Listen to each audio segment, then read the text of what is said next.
All right, so this is the three-step sales funnel where we're going to be number one, asking for a connection, looking to connect with our target market. This is not through like some in-mail or any kind of paid advertisement, nothing like that.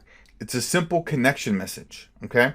And then we're going to provide value, and then we're going to ask for a phone call. Now, the connection message is, a nice and simple, hey, just saw that you were in XYZ industry or something along those lines. And I'm going to walk you through some message templates here where you can change them around to fit your own, particular business. But the connection message is nice and simple.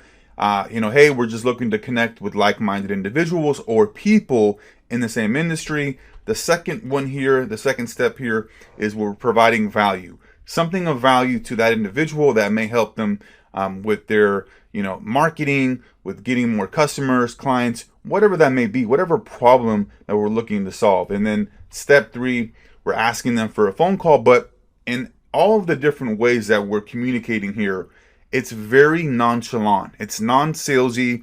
It's just like, hey, how's it going? What's going on, right? It's not anything where like, hey, this is what I do. This is how I can help you. This is my sales process. This is my sales products and services. Are you interested in buying, right? None of that stuff. It's just like we're having a normal conversation with an actual person, which this is exactly what we're doing, right? Instead of, trying to come across like we're trying to sell stuff.